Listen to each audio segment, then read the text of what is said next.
Welcome to another episode of Civil War Digital Digest. I'm Jeremy and I'm here with Dan Wambaugh, one of the owners of Wambaugh White & Company, a premier Civil War uniform maker here in Michigan. Today we're going to talk about, as a consumer, what I should look for in a quality federal fatigue blouse.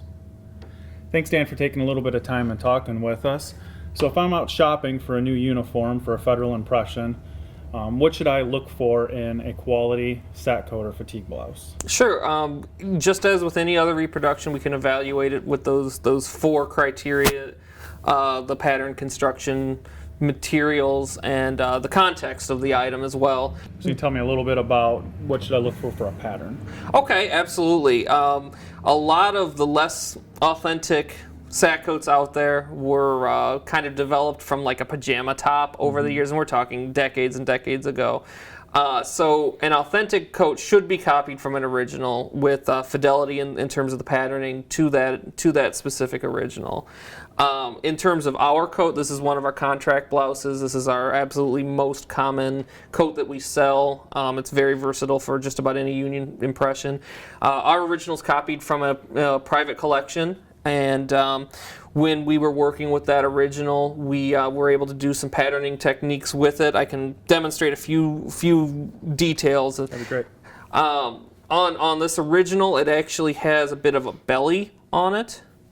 When we held out the original on our pattern board, we could see that it actually bows out on the front edge in the belly portion. Now, other, even original sack coats may not have this exact feature, but this is just a very minor feature that we replicate with our blouse. Our blouse is also a little bit shorter in the body than what the typical coat may be.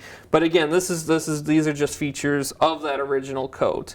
But we drafted the pattern directly from that original, and then obviously scale it up and scale it down for the various sizes that we need.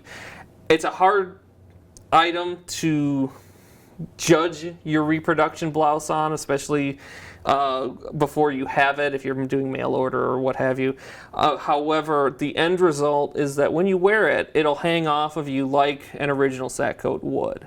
Okay. And that's, again, that's a hard thing to evaluate before you have it, but when you're being sold the coat or when you're checking it out, ask questions. Ask, is this coat copied from an original? Was the pattern drafted from an original coat? If so, what coat? Or whatever information that you can get about it. And so those are important words to look for. Pattern drafted from an original, something like that. Perfect. What about construction details I should look for? Okay, and again, with the original that we copied, that coat is almost entirely machine sewn. Lots of machine stitching throughout. A single row of top stitching on the cuff. Little features that we recreate with our reproduction. However, things like the buttonholes are entirely hand sewn.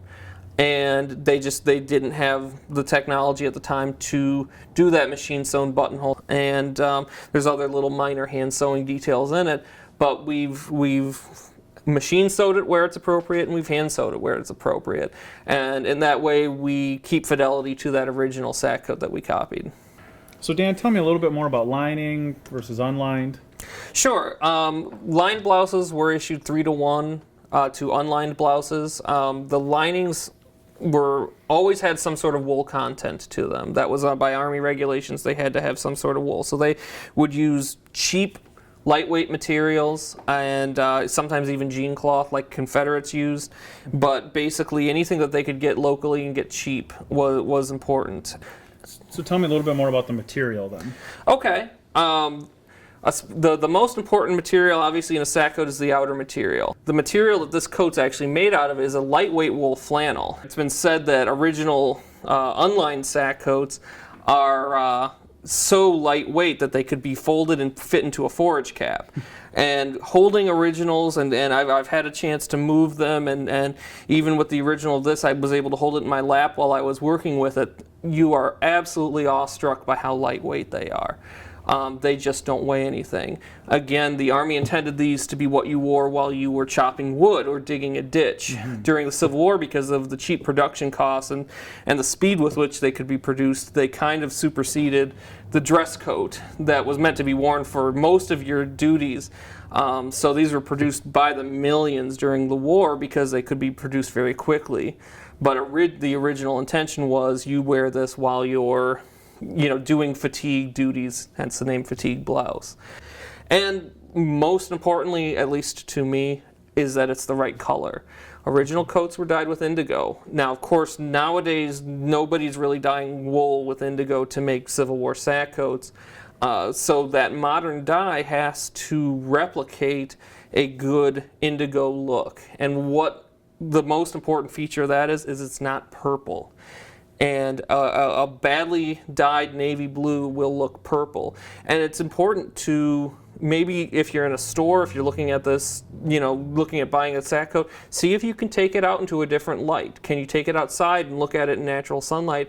Because the color, the shade will change to our eyes under different light conditions. So look for that good pure blue with no purple cast to it. You should be able to hold it up and it should just look like pure blue. So once it went through an inspection, how would you know that? Okay, that's a great question. The coats would have to be delivered to a depot, and they would be inspected by one of the many inspectors there, depending on the size of the depot. Some of them had many dozen men working there. And after September of 1862, the U.S. government passed an act that said that all the manufacturers, the contractors who made stuff for the Army, had to put their mark on it as well. Okay. So in terms of a sack coat, you'll often see in the sleeve lining a inspector mark that'll have the name of the inspector, usually what depot he worked at.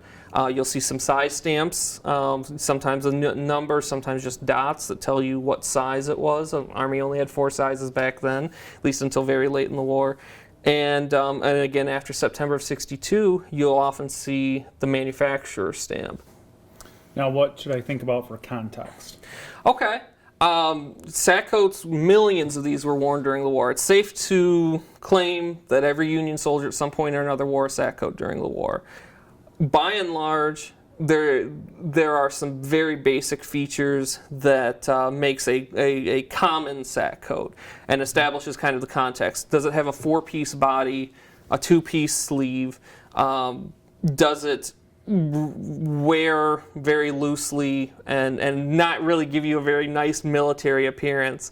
There are other sack coats like the Steubenville blouse that has a big external pocket over here that may be perfect for certain Union impressions, say West Virginia or Ohio troops, things like that, but it may not make it appropriate for all Union impressions because it's a variation and it's outwardly dramatically different than what we would kind of call a normal sack coat. Outstanding. Well, thank you for taking some time and talking with us. I know I really appreciate the tip on taking the coat onto natural light to see if there's some purple hue there. Yeah, and one of the things is to remember is it's not within everybody's opportunities to handle, touch, examine an original sack coat. So, and a lot of times when you're ordering a coat, especially a handmade one or something like that from a vendor that's selling you a top-of-the-line item, ask questions. Usually they will have already answered these questions, answering these 4 criteria that we like to talk about on their websites or in their catalogs. But ask questions about these things and ask them how did they develop the reproduction that they're selling you. All right. Thank you for watching another episode of Civil War Digital Digest. If you like this video, feel free to hit that like button and share and subscribe to our YouTube channel.